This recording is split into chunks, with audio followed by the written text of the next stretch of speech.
Graça e paz, eu sou o pastor Márcio, sou seu professor do módulo de pregação expositiva e nós estamos aqui em mais uma videoaula. É a quarta videoaula, onde nós vamos aprender sobre sermão temático. É o capítulo 2 da nossa apostila, onde vai falar sobre sermão temático e sermão textual. E essa videoaula será apenas sobre o sermão temático. Nós temos que entender que o sermão é uma arte, no sentido de que nós precisamos utilizar métodos para poder expor a palavra de Deus. É necessário que tenhamos didática para fazer isso. Obviamente, os métodos não podem ser como que dependêssemos dos métodos para alcançar a eficácia da pregação da palavra. Mas nós dependemos do Espírito Santo para que a palavra de Deus possa alcançar os perdidos e edificar a igreja.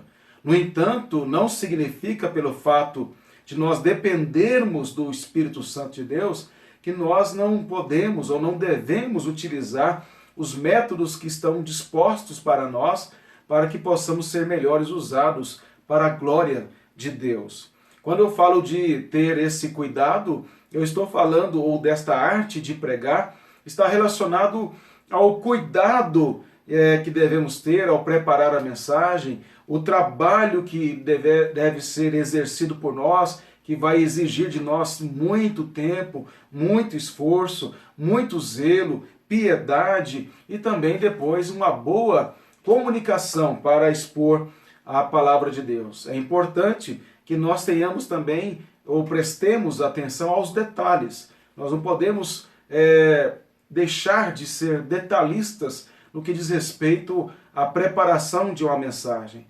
Quando você contrata um profissional para pintar a sua casa ou fazer algum serviço, o que distingue ele de um profissional mediano é que justamente ele procura fazer com zelo e cuidado todos os detalhes que envolvem o seu trabalho. Então, nosso curso é um curso de pregação expositiva. Mas eu preciso falar para você sobre outros métodos de exposição da palavra de Deus, e esse que eu vou falar é sobre o sermão temático. Mas a pergunta é, o que é o sermão temático? Sermão temático é aquele que parte do tema. Você então tem um tema em sua mente, você quer falar sobre um assunto, você então estabelece um tema, e aí você vai escolher o texto que se adequa ao seu tema, ou seja, um texto que fale aquele assunto que você quer tratar. Então você parte primeiro com o tema e com base nesse tema você vai usar as passagens bíblicas que vão esclarecer esse tema. E as divisões virão nesse sentido. Ou seja, a construção do sermão temático é praticamente com base no tema. E aí, o estudo das passagens são estudos, mas obviamente não é para distorcer o texto, mas os textos são usados ou escolhidos de acordo com o assunto ou tema que você quer abordar. E nesse sentido, nós temos que entender que há uma grande quantidade de pregadores que utilizaram e utilizam bastante esse sistema de sermão temático, e eu não quero dizer que o sermão temático ele é ruim, que ele é antibíblico, mas apenas eu quero mostrar a você que a melhor maneira de expor as Escrituras é através da exposição bíblica. Mas isso a gente vai ver depois. O que eu quero também dizer a você é que a grande maioria dos pregadores que utilizam desse método de sermão temático é porque eles, na verdade, eles foram grandemente influenciados pela teologia sistemática, foram influenciados por esse método da teologia sistemática que trabalha com temas. A teologia sistemática ela se desenvolve com temas e não se desenvolve a partir de uma exposição de um texto. Agora, há uma mudança gradual na igreja, nos pregadores, para a pregação expositiva, devido à ênfase que tem tido em alguns seminários reformados com relação à exegese e à teologia bíblica. Então essas verdades aí, elas precisam ser ditas para que nós compreendamos o porquê que muitos pregadores, eles têm, na verdade, mudado da teologia, ao invés de pregarem um sermão temático, mudado para o sermão expositivo. Não volto a dizer novamente a você que eu não estou pregando aqui que a pregação temática ela é antibíblica, mas não é o melhor método. E você vai ver que eu tenho razão depois que eu expor a você alguns problemas que envolvem a pregação do sermão temático.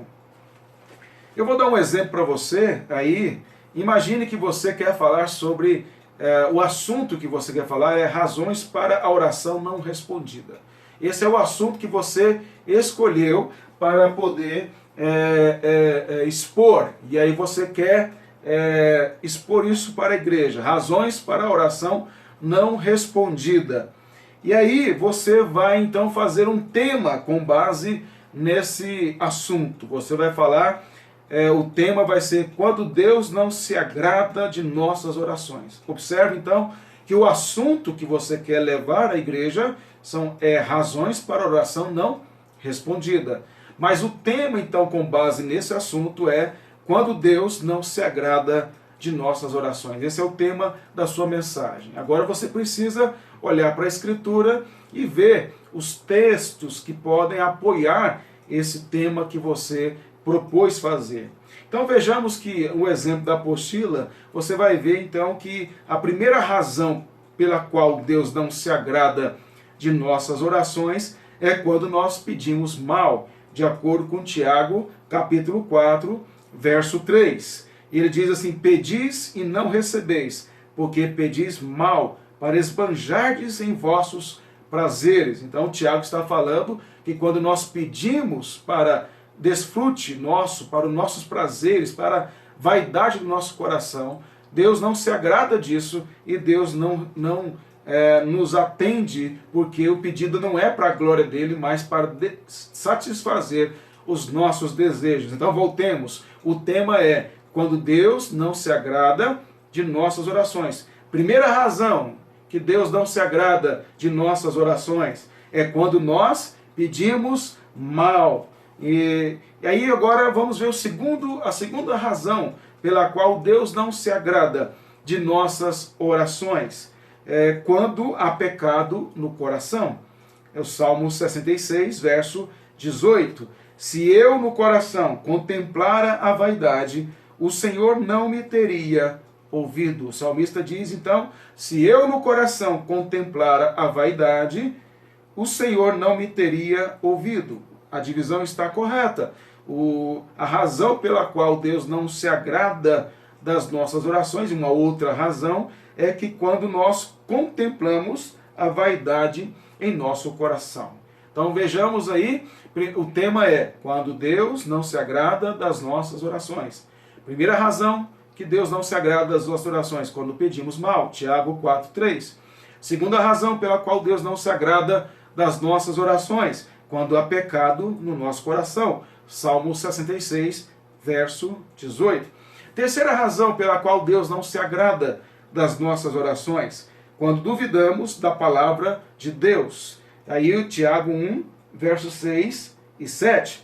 Peça, porém, com fé, em nada duvidando, pois o que duvida é semelhante à onda do mar, impelida e agitada pelo vento. Tiago fala que nós não podemos duvidar ao pedirmos a Deus com fé que Ele nos dê sabedoria diante das provações. Então a terceira razão pela qual Deus não se agrada das nossas orações é quando duvidamos da palavra de Deus. Observem que em todo momento eu repito o tema e aí eu falo a divisão. Por quê? O tema é o principal nesse sentido de reger a construção do sermão temático. E aí eu falo o tema e aí eu falo a divisão. A divisão é a resposta para o tema. Quarta razão pela qual Deus não se agrada das nossas orações, quando são apenas vãs repetições.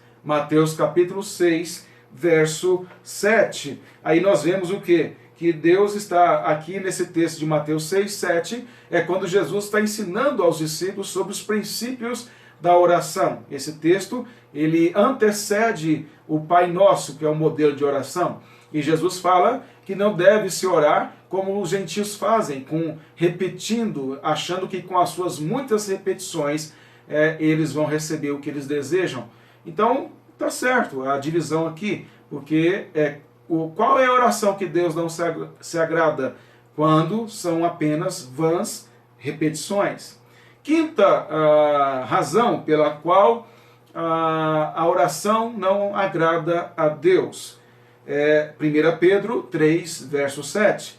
Maridos, vós igualmente vivei a vida comum do lar, com discernimento e tendo consideração para com a vossa mulher, como parte mais frágil, para que, no final do verso 7, para que não se interrompa as vossas orações.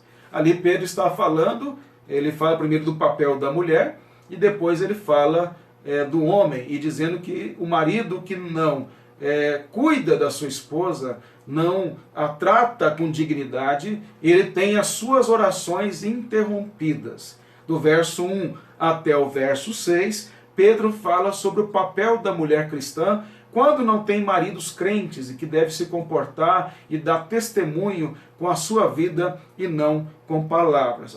Algumas observações aqui com relação a este esboço. Por exemplo, na quinta divisão, quando há pecado no relacionamento conjugal, nesta divisão, não foi feita por mim, eu peguei de um livro de homilética para ilustrar para você, mas você observa o seguinte, que nesse texto do relacionamento conjugal, a divisão fala do marido, apenas tendo as suas orações interrompidas. Porém, se é um relacionamento conjugal, seria necessário, então, falar também da mulher quando ela está em pecado como esposa. E os versos anteriores falam disso. Outro aspecto também se é para falar apenas do marido aqui, poderia então não falar do relacionamento conjugal em si, porque pressupõe relacionamento conjugal, marido e mulher, as duas partes. Mas falar quando as orações do marido, ou quando há pecado do marido para com a sua esposa, algo nesse sentido, que pudesse fechar mais a questão. Um outro aspecto é quando a gente olha para a terceira divisão, que é quando duvidamos da palavra de Deus, Tiago 1, versos 6 e 7.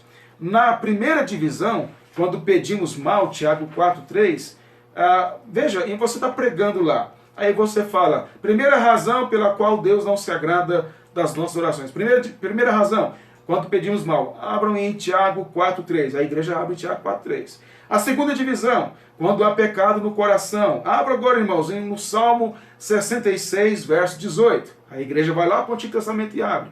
E aí você vai na terceira divisão. Quando duvidamos da palavra de Deus, irmãos, voltem a abrir lá em Tiago, capítulo 1, versos 6 e 7. Veja, a igreja fica passeando, né? Folheando a Bíblia. Ou deveria colocar a terceira divisão como segunda divisão, para que continuassem ali já abertos em Tiago e tirassem essas duas divisões, ou juntasse elas. O que eu quero dizer é que o sermão temático, ele tende, aí eu vou falar das problemáticas, né? Ele tende a ficar nessa viagem nas Escrituras, que não é uma viagem expositiva, não é uma viagem didática, não é uma viagem exegética, é uma viagem mesmo, às vezes muita viagem, ao ponto que o pregador sai do texto e nunca mais volta para ele. Então, eu vou apontar para você alguns problemas que envolvem, na minha percepção, o sermão temático. O primeiro é que o sermão temático ele tende a ser, não quer dizer que seja sempre assim, mas ele tende a ser muito longo. E esse exemplo mesmo são 5 divisões. Imagine, você lê o texto, faz a introdução, fala o tema e fala 5 divisões. Para você dividir o tempo nessas 5 divisões, vai gastar bastante. Hoje as pessoas elas não têm mais paciência, porque a nossa mente hoje ela está acelerada pelos estímulos externos que temos no dia a dia. Então as pessoas elas não têm muita paciência de ouvir uma pregação com mais de 40 minutos. E se você pregar isso aqui, essas 5 divisões, e expor cada uma adequadamente, no tempo justo para cada uma, você vai falar mais de 40 minutos. Então é importante nós entendermos isso, porque é uma percepção que temos que ter no nosso tempo, em que as pessoas elas não têm essa mesma alegria e prazer de antes. Obviamente, quando nós pregamos a palavra de Deus, não temos que nos preocupar com isso. Não estou dizendo isso. Mas também temos que ter bom senso. Há muitos pregadores que não têm bom senso e exigem do povo aquilo que Deus não exige. Por exemplo, Spurgeon dizia, na época dele não tinha essa facilidade que temos hoje, né, tecnologia, como agora estou fazendo, filmando, mas Spurgeon dizia que a pior coisa que seria para alguns pregadores é se eles pudessem sentar no banco e ouvir as suas próprias mensagens. Hoje é possível, né, você filmar e depois assistir a sua pregação, e para alguns é uma tortura. Então é importante ter esse bom senso. Outro aspecto que eu destaco também é que é necessário, nesse caso do sermão temático, em cada divisão tem um texto, se o pregador é fiel, é zeloso, lembra que eu falei dos princípios lá do trabalho e tal, como arte de pregar, você precisa fazer exegese de cada um desses textos. Olha o trabalho que dá. Mas se você vai fazer exegese de cada um desses textos, você não vai querer pregar sermão temático, você vai querer pregar um desses textos bem, expondo realmente o que o texto ensina. Então eu pressuponho que um pregador de sermão temático, muito dificilmente ele será um exegeta, porque se ele for um exegeta, ele não prega sermão temático. Ele vai querer pregar um sermão temático. Ele vai, se ele não é um exegeta, ele vai dar uma lida, vai dar uma pequena estudada e não vai fazer exegese. Exegese é tirar do texto o seu ensino. Ele não vai considerar contexto, ele não vai considerar autor, ele não vai considerar o contexto anterior, posterior, as palavras-chave do texto e assim por diante, todas essas questões que envolvem uma exegese adequada do texto. Porque se ele fizer isso, ele naturalmente, se ele fizer isso, é porque ele não é um pregador temático. Porque pregadores temáticos, normalmente, eu não quero ser aqui exagerado na minha observação, não são exegetas. Outra coisa também, pelo fato de que os pregadores temáticos tendem a não ser exegetas, a tendência é muito forte de que forcem o ensino do texto para adequar ao seu tema. Esse é um grande perigo, porque uma vez que você vai para o texto já com o pressuposto de um tema, a sua mente já o conduz naturalmente para forçar o texto a dizer aquilo que ele não diz. Então tem que ter muito zelo, muito cuidado, muito temor, muito estudo para não forçar o texto a dizer aquilo que ele não diz. Volto a dizer, pregador de sermão temático normalmente não é exegeta, porque o exegeta, além da exegese, tem a teologia bíblica, que dá a visão da revelação toda. Então essa é uma questão bastante interessante. Outro aspecto é que os membros também ficam muito cansados numa pregação temática, porque, como eu disse, falando lá de Tiago, Salmo, aí abre em Tiago, abre um Salmo, abre em Mateus, abre de novo em Tiago, fica enquanto o membro está folheando a Bíblia, você já falou, e aí quando ele chegou no texto, você já está em outro texto. Aí o que acontece? Ele perdeu a atenção ali, nesse negócio de abrir um texto, abre outro e tal, ele já perdeu a atenção na exposição. E aí fica lá folheando a Bíblia e na verdade ele não encontra. Tem pessoas que têm muita dificuldade de encontrar os livros da Bíblia, não porque não são crentes ou porque não leem, mas tem as suas dificuldades. E aí fica nessa, vai olhar lá no índice para ver onde está o livro, para poder achar, e quando acha já acabou a mensagem. E último aspecto que eu posso falar aqui do sermão temático é que ele tem uma aparência de profundidade. Essa é a minha opinião. Você tem todo o direito de discordar de mim, mas eu estou apenas expressando a minha opinião como seu professor. O sermão temático tende a ter uma aparência de sabedoria, de profundidade, porque ele é didático. Veja como eu falei lá, quais razões que Deus não se agrada das nossas orações. Primeira razão, segunda razão, terceira razão. Então isso é didático, é interessante, grava um pouco isso aí, é legal. Porém, esse negócio de abre um texto, abre o outro, abre um, abre o outro, e a pessoa não estudou adequadamente, como eu disse que eu pressuponho que um pregador temático, ele não é um exegeta, normalmente, sempre usando a palavra normalmente, porque tem exceções, sendo assim, ele dificilmente ele vai expor o texto ali com profundidade exegética, e esse negócio de ficar lendo um texto, ler outro, para um membro que é leigo no assunto, ele acha que o pregador sabe muito a Bíblia, principalmente se ele sabe os textos de cor. Aí parece que ele sabe muito, mas papagaio também sabe repetir as coisas. Não é isso que torna um pregador conhecedor das Escrituras. O que torna um pregador conhecedor das Escrituras é entender a conexão dos livros dentro da revelação progressiva da palavra de Deus. O que mais adiante nós vamos estudar sobre isso dentro dos princípios hermenêuticos, da teologia bíblica e da exegese. Eu espero que essa videoaula tenha contribuído para o seu conhecimento, e na próxima aula nós vamos falar sobre o sermão textual. Mas eu gostaria que você lesse a apostila, pensasse sobre isso e contribuísse com as suas reflexões sobre isso. Que Deus nos abençoe e que nós continuemos crescendo na graça e no conhecimento do nosso Senhor Jesus Cristo. Amém.